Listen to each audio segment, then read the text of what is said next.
This is ChangeMakers with Katie Goar, finding the right solutions for the affordable housing community. Today's changemaker is Jared Jones, the co-founder of Middle Housing Partners. Jared has spent more than 15 years in real estate development, and through Middle Housing Partners, Jared focuses on microfill housing. Think ADUs, duplexes, triplexes, and multifamily buildings that fit into existing neighborhoods. Today, the firm manages over $100 million in assets, all centered on a belief that housing supply doesn't need to come from massive developments. Jared, welcome to the podcast. Thanks for having me.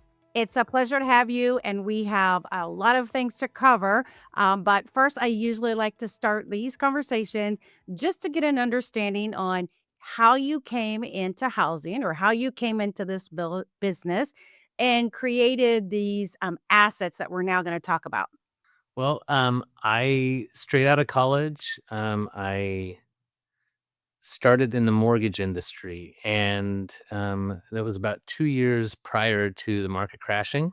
And so I did get to see a lot of the collateral damage that was done to um, the economy where I live, the Inland Empire, Southern California. We were one of the hardest hit places. And in that time frame, saw some massive changes in the way that housing got built, and really we saw the lack of building over the last 15 years. And so basically, about 5 years ago, the laws started to change significantly in California, allowing for the kind of development that we do. And because I had experience in a lot of real estate sales and flipping of properties and owned a decent little rental portfolio, started using those laws to modify our portfolio, helping clients do the same thing. And it put us in a position where before we knew it, we had built a development company. So, how does your model work at a high level? Why don't you start us from scratch there too? Yeah, so I mean, pretty basically, most of the time we are finding properties that have like a very big backyard, maybe a small house on a big lot, and we're adding 3 to 10 ADUs, which are just separate dwelling units, or townhomes, duplexes, things like that, where they're either attached or detached from each other. Um, and we're just utilizing underutilized lots. And basically, we're able to create kind of more like what you used to see post war, like post World War II, a lot of 800 to 1200 kind of square foot houses, um, and fill up these massive lots in Southern California where people are really just, growing grass for fun. And basically, we're able to put people back into neighborhoods that otherwise aren't very affordable for them. Mhm. And so that's it. We use those kinds of units. We'll typically refinance them and rent them out. And recently, the laws have changed in a way that we can start selling those units to individuals separately. You mentioned that in the last few years, the laws have changed to allow some of this. I'm assuming all of the zoning laws and things like that. Are there some particular advantages now that you're seeing that allows this to happen? Yeah, in California, our housing crisis has gotten so bad. And for context on that, for every 3 houses you see in California, we need a fourth. Mm. And so um, that's 3.5 million housing units that we need. So the state has come in and said, hey, all is well and good with zoning, except for the fact that we're not creating any housing. Hmm. And so basically, if it's zoned to allow housing in any way, you're now allowed to put up to 10 units on that property. And so um, the the strategic change there that's really enabled developers like ourselves is that you used to have to go in with like this whole dictionary of each city's zoning rules to say, well, I don't know, what can I do here? How many feet back does it have to be? How tall can it be? Um, and then after you learn that Bible, right? Like you get to the point where you're allowed to submit for an application, Hmm. but then a lot of those rules are subjective. Like they're like, "Oh, we really want it to be this color," or that, those kinds of things have really stopped housing and made it so even tiny projects like what we do take 4 or 5 years to get through the entire process. And so the state has made it so that those rules now apply um, only to projects that are not for housing. And so these smaller housing projects that we do, they have objective or like set standards that apply across every city. And so now I don't have to know all the rules of every city. I just have to know my state rules. And then I Hmm. take them into the city and I say, hey, here's what we're doing. This is a state rule project. And so here's how it goes. And, we still have to go through the process with these cities because they don't always understand how that works, right? Like for them, they're like, no, we get to tell you what color it is, right? But so it's a shift for them, but ultimately, the biggest win here for housing in California is the fact that the state has come in and said these are the state mandated rules that Hmm. everybody has to use. So I can do the same thing in Sacramento as I can do in San Diego, as I can do in Eureka. And Right. so that's a very, very important shift that's been made for these kinds of housing units to start getting built. Hmm. You mentioned the underutilized lots, and in my mind, I first started thinking about, you have huge, massive parking lots for, malls or commercial strips or places of worship that you use it maybe 2 days a week or something. But you also have a lot of green space too that are, in areas. Just, that was where my mind was going. But tell me exactly what underutilized lots, what you're being able to convert and then maximize on some of that space. What's that look like? Sure. Well, and so like um theoretically, I just want you like our average project, right? I want you to think of a lot in a neighborhood that's 15,000 square feet and probably an older neighborhood if it's that size, right? But the time that those houses were built, you're usually going to have like 1,000 square foot footprint. Mhm. And so that means I have 14,000 square feet of unused land on that property.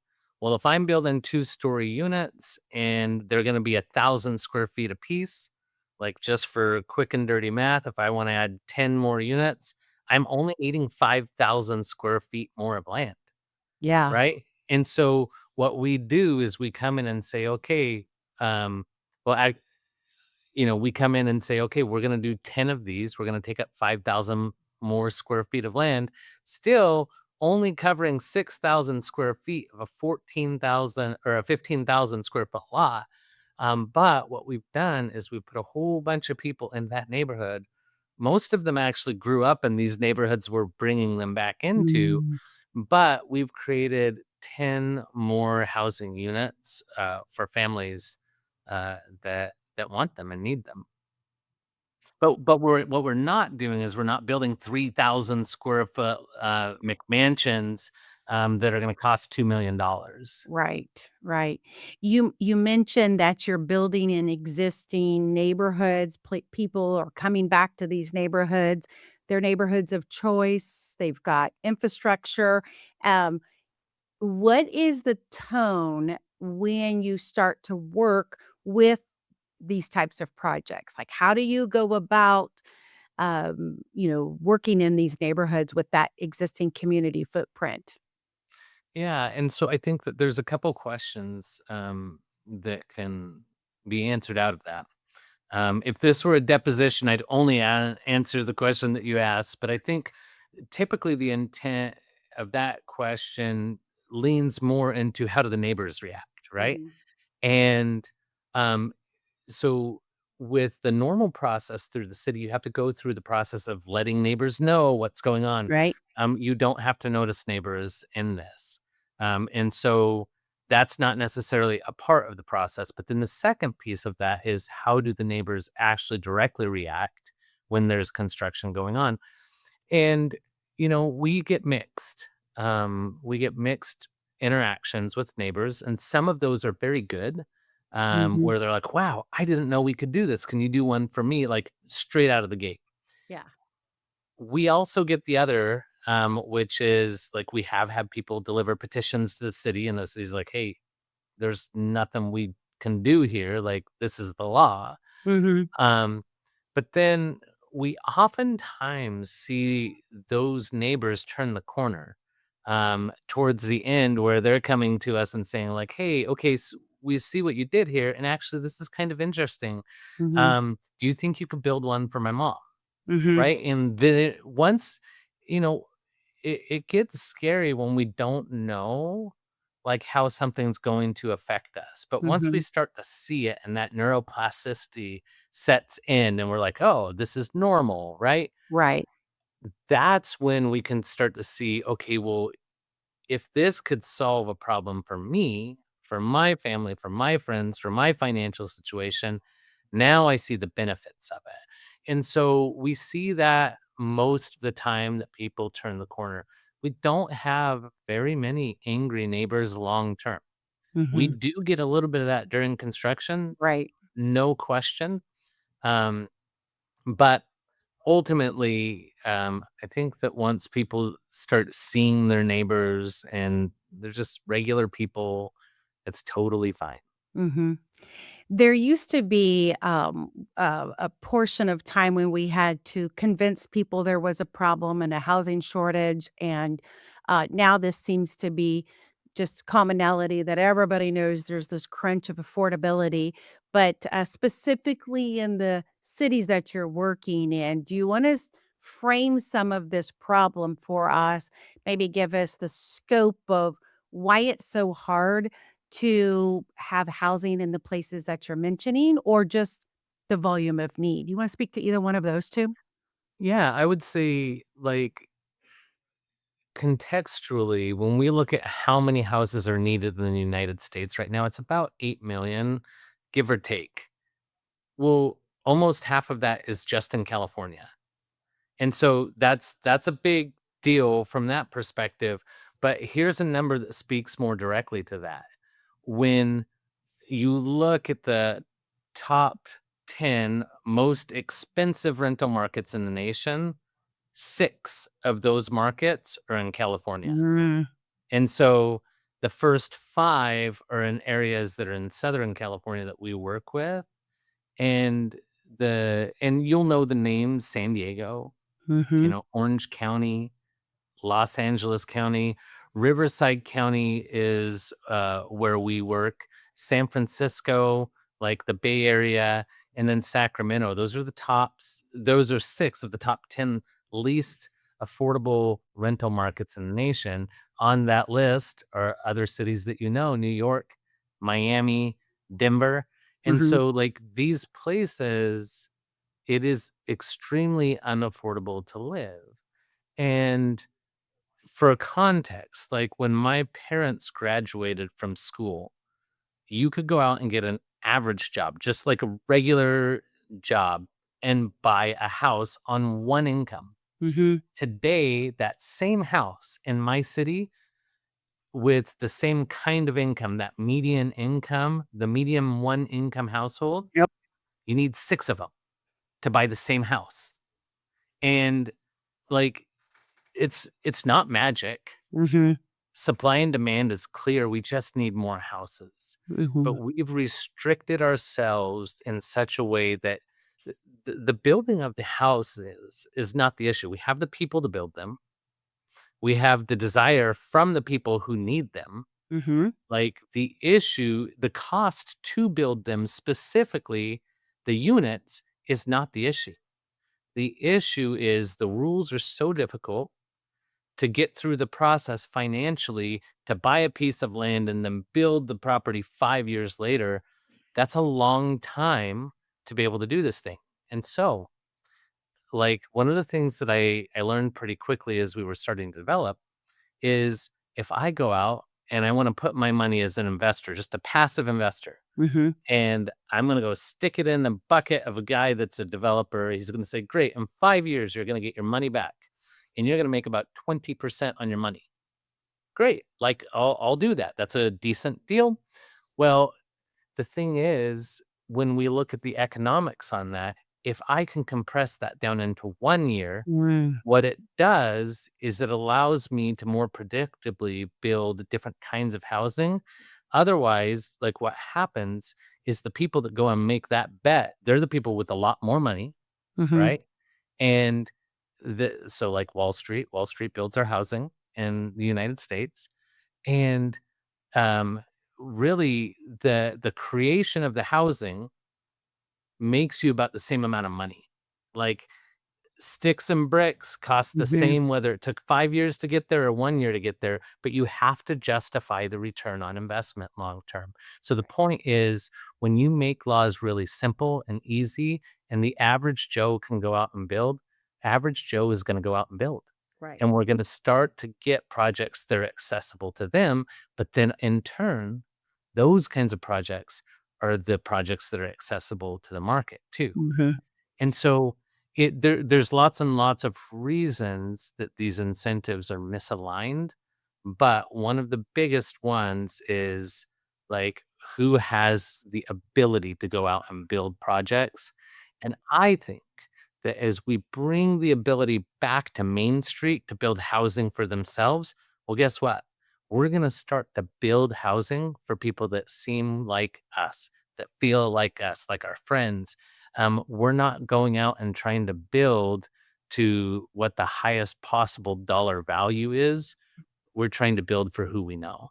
Mhm. That's a great way to put it because it's the piece of, yes, the return on investment, but you've also got this piece where you wanna mitigate risk to get into the deals. You don't really want it to take 5 to 6 years and costs to go up, but you wanna do business, with the person who's on the ground and who can do the deal too. So you added a unique piece here, um, where most people want to know the builders. Most people want to be able to have that relationship aspect, and I think that's what your model is doing so well too. Is that you guys are the boots on the ground people who are building, and you're creating access points.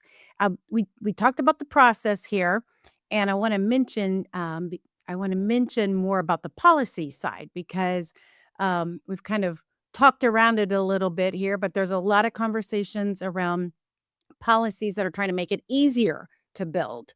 Yeah. And I was curious because, California has a couple of initiatives that are trying to make it um, easier. Uh, do you want to talk about I believe it was the SB 9 that went into effect a couple of years ago? Like, when it came out, if you could mention what people were expecting it to do and how you're seeing that come into play in practice now. Yeah, I think that there's a couple really interesting pieces. SB 9 got, which is a duplex law, but also a lot split law. Mhm. And what it did is it said, hey, you can come in and split any lot down to a minimum of 1,200 square feet and put a duplex on and sell it. And great, we're going to create housing. Like, that's a really interesting thing. Um, it also said, though, that you could put a second single family or primary residence on any lot. Well, lots and lots of pushback from cities, lots of pushback from neighbors. Just everybody thought that it was going to ruin their neighborhood. Well, because of some of the ways the laws were written, it didn't really go anywhere. Like, there wasn't much done. But ADU law did get like lots of wind behind the sails because people kind of interpreted it in a different way. They're like, oh, well, this is cool. I can do a house for grandma. Like, that was the thought process that they had. And ultimately, the ADU law has been a significantly more powerful law for actual housing creation. However, um, in the meantime, the state has come back, and we're a part now of a few lobby groups, and that support these kinds of housing, and they've strengthened the laws. They've gotten a lot better. And so now SB9 is an actual usable tool. There are a lot of ways that cities were stopping it. Um, those ways have been buttoned up, and now it's very usable. However, in the meantime, what's happened is the state came out with a more aggressive law called SB 1123, and it's had a few different iterations. But the point is that now allows, like SB9 for the lot split, but now you can do up to 10 lot splits on the same lot. So basically, uh, SB9 had some rules that made it a little bit more unwieldy. SB 1123 has eliminated a lot of those rules, but more importantly, created a scenario where on that same parcel that I was talking to you about before, that's 15,000 square feet. Well, now technically you can use SB9 and ADU laws on the first lot that was already existing. You can split it into 10 more lots. So you Hmm. get 11 lots total. You can end up with 14 units on that same parcel, because what the state has noticed is, yes, we have had some success with these laws, but it's not moving the needle. Mm. So in 2024, which is the last time I have numbers for, um, somebody in the state in a back room has the numbers for 25, um, but we're creating about 30,000 extra units a year, and that's not nothing. Like, that is a meaningful amount of the housing creation of about 100,000 units per year. But we need like 300,000 units per year or a decade to solve the problem.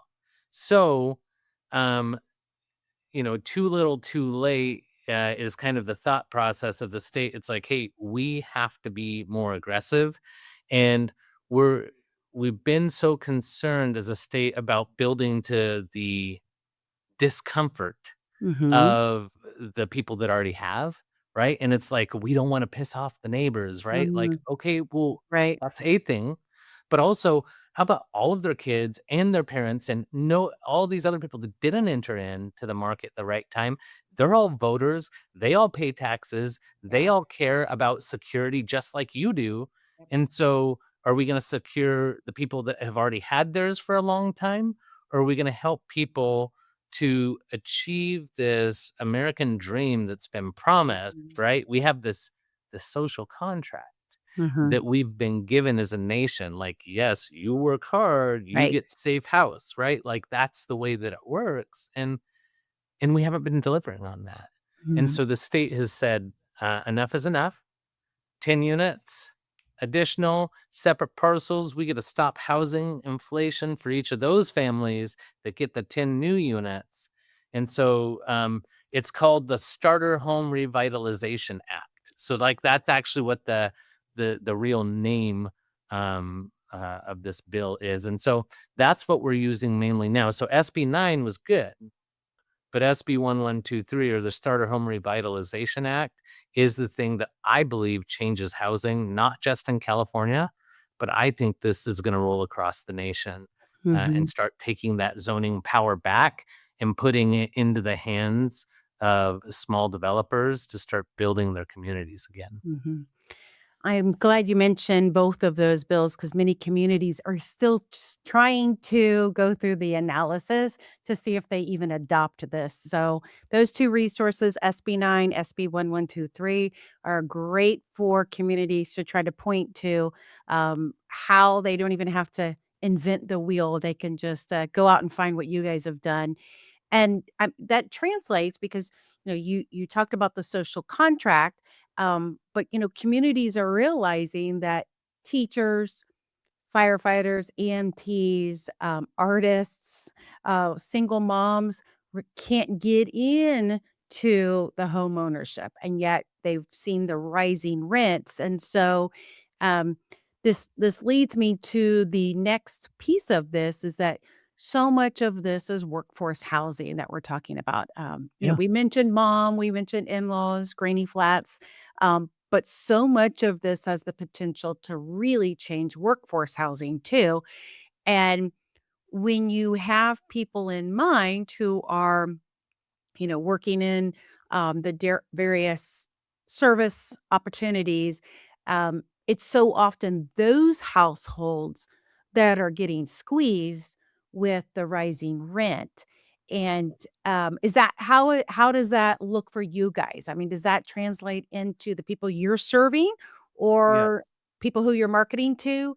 Comment on some of that. No, directly. It is this is workforce housing.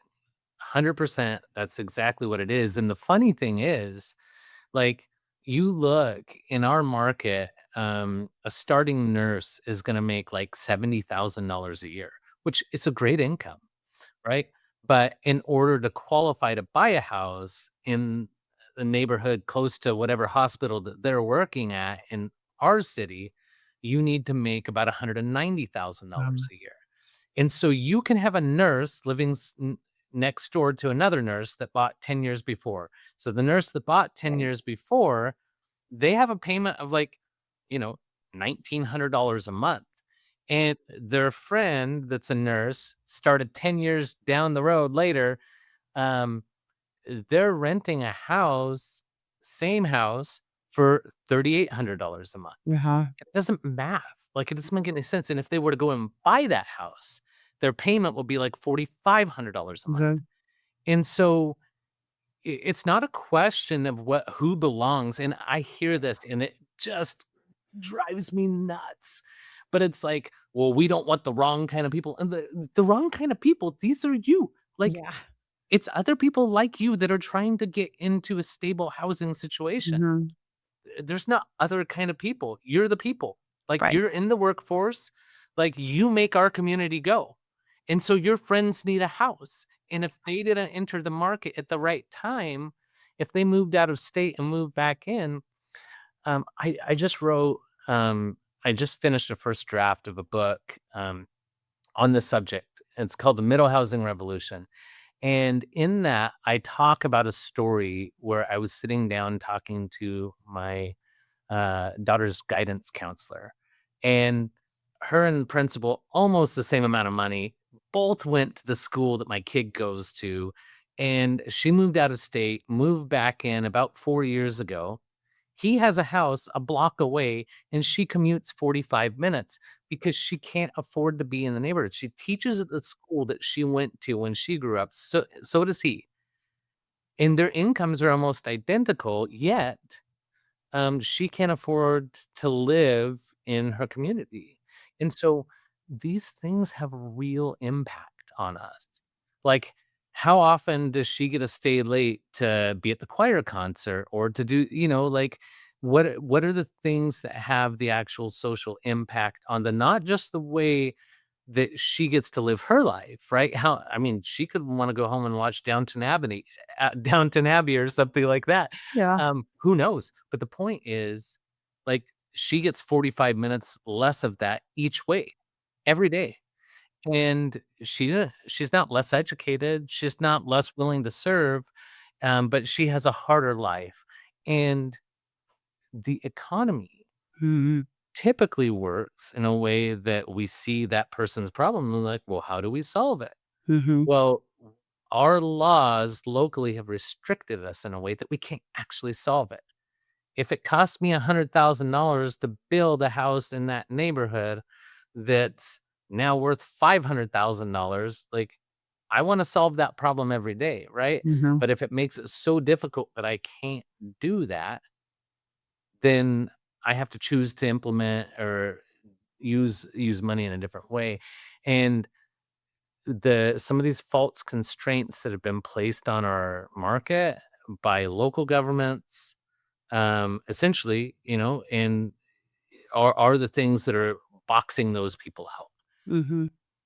Let's pull the thread on that example you mentioned with the nurse because It's important for communities to realize when this layer of housing is missing, what that translates into. So, for example, the nurse example, and I've heard this actually from a hospital that says, when we can't have nurses who can afford the apartments that are in close proximity to the hospital, we have turnover.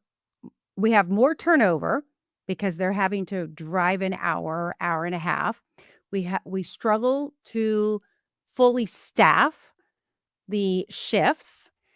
We don't have access to people coming in for true surges of emergencies beyond shifts because people have the larger commutes because they're driving for farther out. So, like, just to kind of keep going on that, these communities that have this layer of housing that's missing, it translates into more costs, more risks.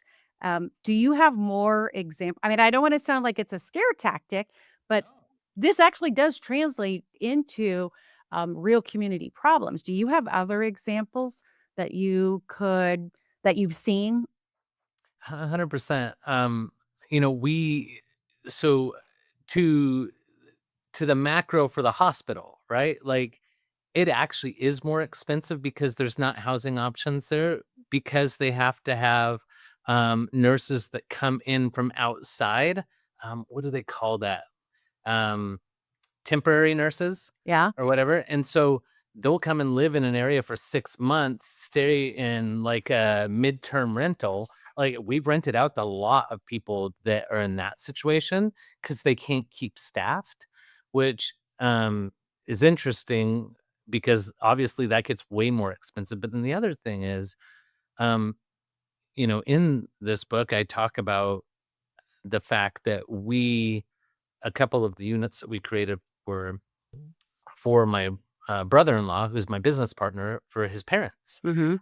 And one of them is one bedroom, and the other's a two bedroom, and they're very close to the hospital over here. And um, because those were created in a neighborhood that is attractive and nice, um, they filled up right away, and both of the renters in those spaces are nurses. Mhm. And so they were previously commuting 30 to 40 minutes, and they are renters. Like in this scenario, I'm sure they'd love to be Right. buyers.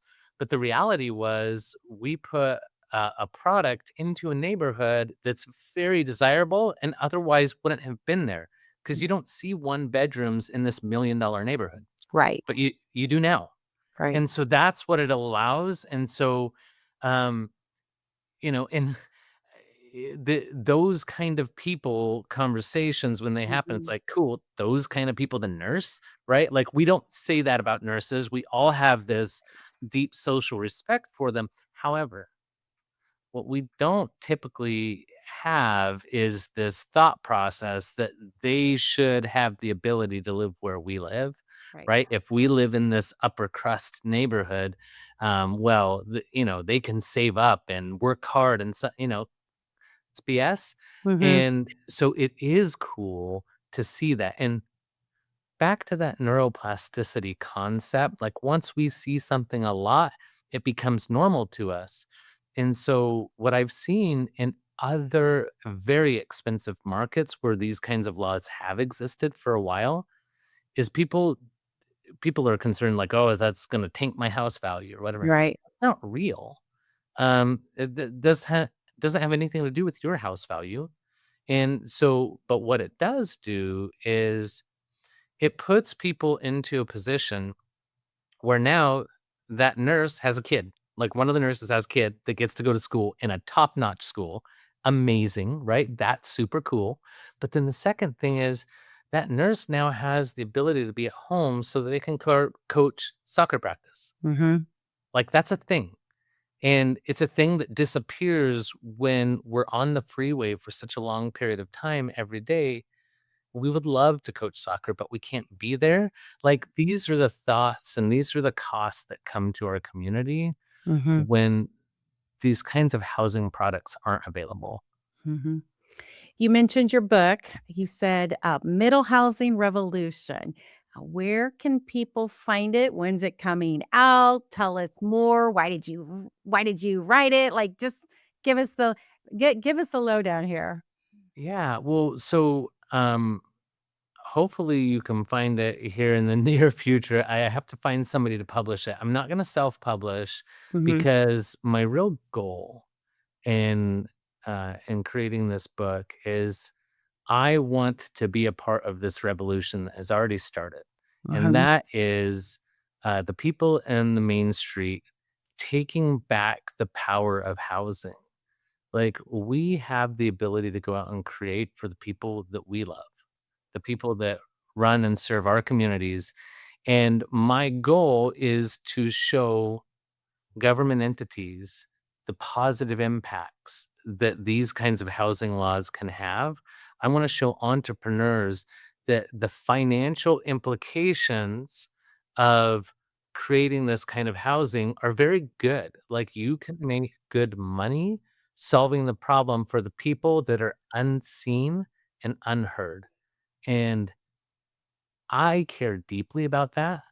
For me, this is the first time, like, in my career that I've been able to be a part of solving a problem that I deeply cared about, mhm, and we back to that concept of social contract, like, I believe that we have this social contract where we tell people, "You work hard, you can stabilize your own situation," and when I look at how these systems are misaligned, and this is a great solution to that, I just wanna stand up on the top of a mountain and just scream it to everybody, and I could care if I make $2 off of a book, but if we could get 100,000 or 1,000,000 copies out there and let people see there is a viable solution to this mhm, problem, and it touches so many people's lives positively when we do this. Like, we can start seeing the people that really need the housing.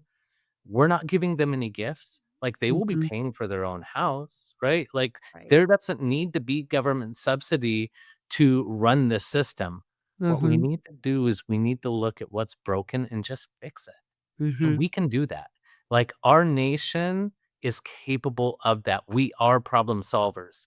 So mhm, the entrepreneurs that are on Main Street can go out and fix the problems for their friends, for their community, and the governments that are in charge of these things have the ability to enable them to do that. And so I want to convert as many people to this mission as possible. Um, and that's really the purpose of creating that book. Well, you've already started a momentum and a movement, so I think that is the first one of the hardest pieces, and you've already started the, evidence-based analysis that it can work, so that's the next piece, so you are getting there in an incremental way. It reminds me back, when people were actually taking the covered wagons, the trails, and all the tools to build their housing once they found the lot. And it was very, very risky in certain parts of the country.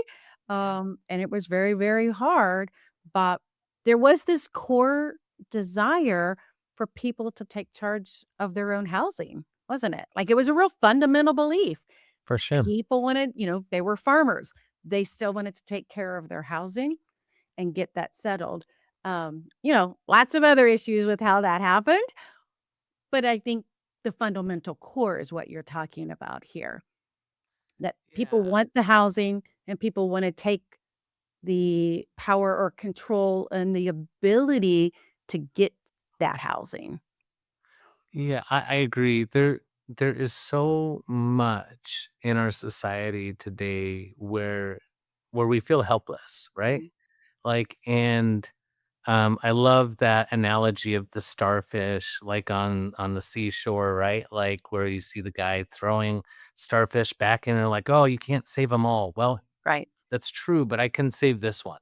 Mhm. And that thought process, as that embodies like our generation, then what we get the opportunity to do is we get to say, hey, I see that everybody here just wants stability. That's what we want. That's what the American dream is supposed to be about.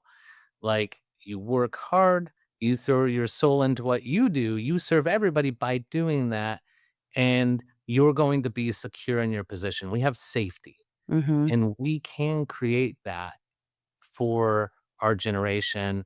And that is what I think is very exciting. The the thought process of doing something that pays well is good. Like the money needs to be there Right. to justify the exertion. But at the same time, there is something so much more meaningful and powerful when what we do also gets to solve something that we deeply care about and that deeply serves other people's uh, feeling of belonging, their feeling of safety. And when we see this generation that has not been provided for in the last 15 years, like, that gets to accomplish all of the things, and so that's what really excites me, and I think that you're gonna see some massive entrepreneurial ventures come out in the next 5 to 10 years where, people are gonna be saying like, "Lennar, yeah, those guys," but there will be some massive, creation that's going to happen for people that deeply need it, and that excites me. That's exactly what I was going to ask you. With $100 million in assets, like what is your wish list moving forward in the next 5 to 10 years? Where do you want to be? So, like, right now, um, we we're working on some AI solutions for other developers like us to compress the risk, that it takes to get through this process and even the timeline. Um, our goal is to enable as many developers in the nation as possible. Right now, it's very specific to California, but we're looking to utilize this platform to move into other states that have laws that are applicable. Um, and so we want to be building in as many states as um, will allow this kind of housing creation. Um, and really, where we want to be is just empowering other people to solve this problem. We could never begin to solve a fraction of the problem, but that does not mean that we cannot be the people um, to start the avalanche. And that's our goal is to Right. start this avalanche. Um, and and so we want to talk to legislators. We want to talk to capital providers. We want to talk to people that are interested in solving this problem and give as much legs to it as possible. From a financial perspective, like we have achieved the things that we thought were impossible for ourselves. Um, that's not the biggest goal. The goal is how do we empower people to solve problems for others, and in that process, help them find satisfaction for themselves. Hmm. Well, Jared, this has been a great conversation. We've learned more about how this microfill in housing works, what you're doing in Southern California, how there is a solution that is possible, as difficult as some of those solutions may be, but there is a solution. And so, Jared, having you walk through some of this has been just great. I hope that many of our listeners now dive in this with you as well. So, again, thank you so much. I've been talking with Jared Jones, the co founder of Middle Housing Partners. Thank you. Thanks for listening to ChangeMakers with Katie Goar. To find out more about Katie, go to quadel.com. That's QUADEL.com. This has been a production of Forbes Books Radio.